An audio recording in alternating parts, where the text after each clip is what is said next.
ওম নমঃ ভগবতে বাসুদেবায়। শ্রীমদ্ ভগবদ্গীতা অষ্টম অধ্যায় অক্ষর ব্রহ্মযোগ। হরে কৃষ্ণ। আজ আমরা অষ্টম অধ্যায়ের 23 নম্বর শ্লোকটি শুনব।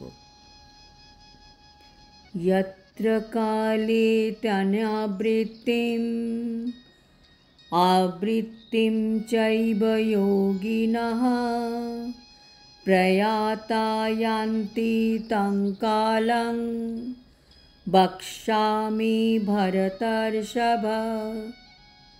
অনুবাদ: হে ভারত শ্রেষ্ঠ, যে কালে মৃত্যু হলে যোগীরা এই জগতে প্রত্যাবর্তন করেন বা করেন না, সেই কালের কথা আমি তোমাকে এখন বলবো।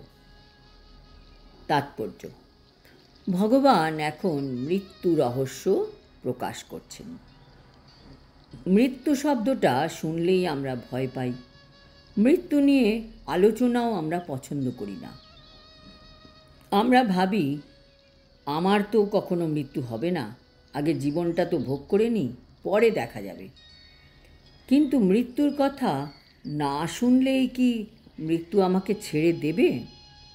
মৃত্যুর হাত থেকে পরিত্রাণ পাওয়ার কোনো উপায় নেই। যমরাজের হাত থেকে কেউই বাঁচতে পারেন না। কাজেই যেটা অবধারিত সেটা হবেই হবে, সেই ব্যাপারে প্রস্তুতি নেওয়াটাই বুদ্ধিমানের কাজ। আমাদের খুব ভালো করে মৃত্যুকে জানতে হবে। মৃত্যুর ব্যাপারে শাস্ত্রে কি বলা হয়েছে সেই সম্বন্ধে জানতে হবে। কোন সময় মৃত্যু হলে তার ফল কি হয় সেটাও আমাদের জানতে হবে। যারা বিশেষ করে ভক্ত নন তাদের তো আরও ভালো করে জানতে হবে। ভক্তরা সব সময় কৃষ্ণকে নিয়ে ব্যস্ত। ভক্তরা শুধু কৃষ্ণকেই জানার চেষ্টা করেন, আর কৃষ্ণও তাদের সব সময় দেখভাল করেন। ভক্তের জন্ম, ভক্তের মৃত্যু, ভক্তের কর্ম সব কিছু কৃষ্ণ দেখেন। কাজেই ভক্তদের এসব বিষয়ে না জানলেও চলে, কিন্তু বাদবাকি মানুষদের তো জানতেই হবে, জানা উচিত। কারণ তাদের মৃত্যু তো যমরাজের হাতে, তাদের জীবন তো প্রকৃতি বা মায়াদেবীর হাতে। কাজেই প্রত্যেকটি মানুষের কর্মময় জীবনটাকে ঠিক করে রাখতে হবে, তাকে উপেক্ষা করা যাবে না। ভগবানের পূর্ণ শরণাগত অনন্য ভক্তগণ কখনো চিন্তা করেন না কখন এবং কিভাবে তিনি দেহত্যাগ করবেন। তার জীবন নিয়েও অত উৎসাহ নেই, আবার মৃত্যু নিয়েও তেমন উৎসাহ নেই। আবার তিনি পুরোপুরি নিরুৎসাহও নন। ভগবানের শরণাগত ভক্ত হচ্ছে মারো ভি রাখো ভি যো ইচ্ছা তোমারা। মারলে মারো, রাখলে রাখো, আমি তোমার চরণে নিজেকে সম্পূর্ণ সমর্পণ করেছি। কাজে আমাকে নিয়ে তুমি কি করবে এটা তো তোমার বিষয়, আমার তো বিষয় নয়। আমি এটা নিয়ে কেন ভাবব? এটাই ভক্তের মনোভাব। তারা সব কিছুই শ্রীকৃষ্ণের হাতে ছেড়ে দেন এবং তাই তারা অনায়াসে এবং অতি আনন্দের সঙ্গে ভগবত ধামে ফিরে যান।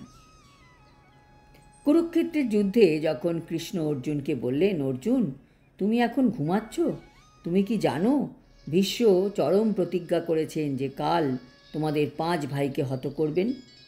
তখন অর্জুন বললেন, সেটা তো তোমার ব্যাপার, তুমি তা নিয়ে চিন্তা করো। আমরা মরব কি বাঁচব সেই নিয়ে তো আমাদের চিন্তা করার দরকার নেই। মারলেও তুমিই মারবে, রাখলেও তুমিই রাখবে। একেই বলে পূর্ণ শরণাগতি। কিন্তু যারা অনন্য ভক্ত নয় এবং যারা এই সমস্ত কর্মযোগ, জ্ঞানযোগ, হঠযোগ এইসব সাধনা করে, তাদের অবশ্যই উপযুক্ত সময়ে দেহত্যাগ করতে হয় জন্ম মৃত্যুর সংসারে ফিরে না আসার জন্য। যারা সিদ্ধযোগী বা অষ্টাঙ্গযোগী তারা এই জড়জগৎ ত্যাগ করবার জন্য নিজেরাই যোগের দ্বারা মৃত্যুর উপযুক্ত স্থান কাল নির্ণয় করতে পারেন। কিন্তু সেই পর্যায়ে কতজন যেতে পারেন? এমনকি যারা অষ্টাঙ্গ যোগী তাদের মধ্যে সবাই সিদ্ধিলাভও করতে পারেন না। অনেকেই মাঝপথে যোগ ছেড়ে দেন। অল্প কয়েকজন সিদ্ধিলাভ করতে পারেন। একমাত্র তারাই তাদের মৃত্যুকে এইভাবে নিয়ন্ত্রণ করতে পারে। কিন্তু যারা সিদ্ধিলাভ করতে পারলেন না বা যারা অষ্টাঙ্গ যোগ করেন না, তাদের মৃত্যু নির্ভর করছে দৈবের ওপর। বিভিন্ন দেবতা নিয়ন্ত্রণ করছেন। মৃত্যুর দেবতা হচ্ছেন যমরাজ। সেই যমরাজের উপর নির্ভর করছে। আমাদের শাস্ত্র কত উন্নত, যেখান থেকে আমরা কত কিছু জানতে পারি।